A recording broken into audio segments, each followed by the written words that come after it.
Hello guys, ശാൽ go go അത് മതി. എന്താ പരിപാടി?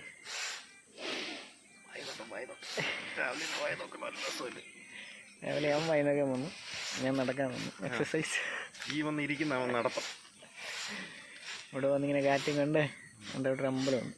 അമ്പലത്തിൽ പാട്ടൊക്കെ കേട്ട് ഇങ്ങനെ ഇരിക്കുക, ഒരു വൈബാണ്. മഴയില്ലെങ്കിൽ പിന്നെ സ്ഥിരം കാണുന്ന നമ്മുടെ അവിടുത്തെ ടീച്ചർമാരും കൊണ്ട് ഹായൊക്കെ പറഞ്ഞ് വർത്തമാനം പറയുക രസം.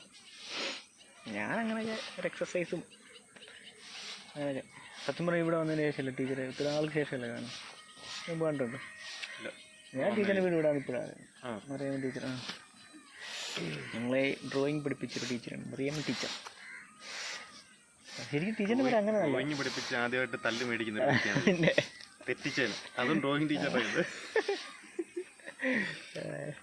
ആരെയും തല്ലാത്ത ഒരാളാണ് ഇവനെ വന്ന് തല്ലിയത്. ചുമ്മാ മൂന്നെണ്ണം വെറുതെ പറയുന്നു. പാവം ടീച്ചർ ആരെയും ഇതായിട്ട് തല്ലിയായിട്ട് എൻ്റെ ഓർമ്മയിലില്ല. എൻ്റെ ഓർമ്മയിലുണ്ട്, ഞാൻ ഓർക്കുന്നുണ്ട്. നീ എൻ്റെ ക്ലാസ്സിലോ നീ ഓർക്കുന്നത്? നീ ആ സ്കൂളിലാണോ അതിന് പഠിച്ചത്? ഞാൻ സ്കൂളിലാണ് പഠിച്ചത്. എൻ്റെ സീനിയറാണ്, ഞാൻ ഇപ്പോഴും ഓർക്കുന്നത്. ഞാൻ അത് കഴിഞ്ഞ് അവിടെ ചെന്നപ്പോൾ ഇവൻ്റെ കാര്യം പ്രത്യേകം പറഞ്ഞു. ഇവൻ അടുത്തുള്ള ക്ലാസ്സിൽ ഇങ്ങനെ ഒളിഞ്ഞു നോക്കുന്ന സമയത്തൊക്കെ പോളാം. സ്കൂൾ ലീഡറായിരുന്നു, ഒരു പ്രയോജനമില്ലായിരുന്നു. പിള്ളേർക്കൊന്നും ഒരു പ്രയോജനം, വെറുതെ സ്കൂൾ ലീഡറായിട്ടിരുന്ന പിള്ളേർക്ക് എല്ലാ ടീച്ചർമാർക്ക് ലാസ്റ്റ് ടീച്ചർ പറയും എങ്ങനെയല്ലേ ഇവനെ ഒഴിപ്പിക്കണം എന്ന് ചോദിച്ച്.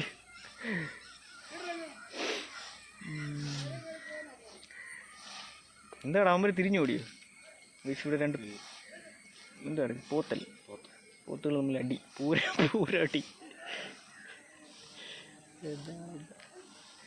ഇവിടെ പുതിയ മറ്റേ ബോക്സൊക്കെ വെച്ചില്ല, ചങ്ങലൊക്കെ ഇട്ട് കെട്ടി ഒരു നീല ബോക്സ് ഉണ്ട്, ഗ്രില്ല് പോലെ. 3-4 വെച്ചിട്ടുണ്ട്, പ്ലാസ്റ്റിക് മാത്രം ഇടാൻ വേണ്ടി. മറ്റേ പേപ്പറും കൊണ്ട് ഇടുന്നുണ്ട് കേട്ടോ. അങ്ങനെയുള്ള നല്ല കാര്യങ്ങളൊക്കെ നമ്മുടെ നാട്ടുകാർ ചെയ്യുന്നുണ്ട്. ലേസിൻ്റെ പേപ്പർ, ഫുഡ് വേസ്റ്റ് എല്ലാം ഇട്ട് നമ്മൾ സഹായിക്കുന്നുണ്ട്. അല്ല പ്ലാസ്റ്റിക് വേസ്റ്റ് അതുകൊണ്ടപ്പോൾ ലേസിൻ്റെ കവർ ഇടായിരിക്കും. പേപ്പറൊക്കെ ഇടായിരുന്നാൽ മതി, വേസ്റ്റും ഫുഡ് വേസ്റ്റും ഒന്നും ഇട്ട് സ്മെല്ലടിച്ച് നശിപ്പിക്കുകയായിരുന്നാൽ മതി.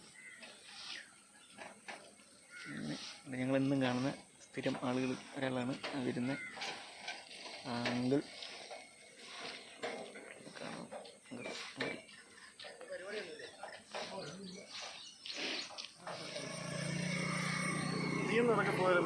മസനഗുഡി വഴി ഊട്ടി,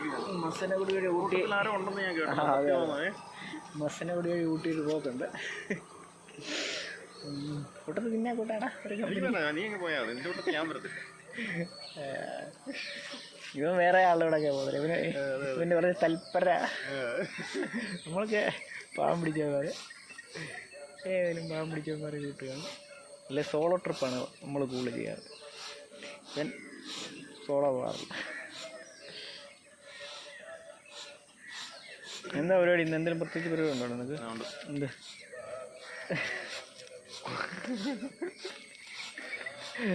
കൊങ്കർണം വഴി എനിക്ക് പോയാൽ കൊള്ളാമോ? ഞങ്ങൾ അല്ല, എനിക്ക് രാവിലെ ആലപ്പുഴ ഒരുത്തൻ്റെ വണ്ടി, ഒരു കാര്യമില്ല, ഒരുത്തൻ്റെ ബീച്ച് കാണാൻ പോകാൻ. പറഞ്ഞ ബീച്ചിലൊന്നും കയറാം, എല്ലാം അവിടെ പോവല്ലേ. ഒരുത്തൻ്റെ വണ്ടിയുണ്ട്, അതൊന്ന് സെറ്റാക്കണം, അതിന് പോകണം. അങ്ങനെയൊക്കെ പരിപാടി, പ്രത്യേകിച്ച് പരിപാടിയൊന്നുമില്ല. രണ്ട് ഹെൽമെറ്റൊക്കെ ഇവൻ ചോദിച്ചിട്ടുണ്ട്, ആരെ വെച്ചോണ്ട് പോകാനൊന്നും അറിയത്തില്ല. അതെ 2 ഹെൽമെറ്റ്. തിരുവല്ല സൈഡിൽ നിന്നൊക്കെ ആരണ്ട് കയറുമെന്നൊക്കെ പറയുന്നു. ഇവനെ ഇനി വിശ്വസിക്കാൻ ആലപ്പുഴ വന്നത് തിരുവല്ലേന്ന് കയറാന്ന് പറഞ്ഞു. ആലപ്പുഴ ഉള്ളതാണ് തിരുവല്ല വന്നിട്ട് തിരുവല്ലേന്ന് കയറി പോകും. അങ്ങനെ നീ എങ്ങനെയാണല്ലോ എല്ലാം ചെയ്തോണ്ടിരിക്കുന്നത്. ഐഡിയകളൊക്കെ പറഞ്ഞത് നന്ദി. അവൻ്റെ സോക്കേട് കണ്ടോ? അങ്ങനെ അപ്പോൾ ഗൈസ് കാണാം പിന്നെ. ശരി.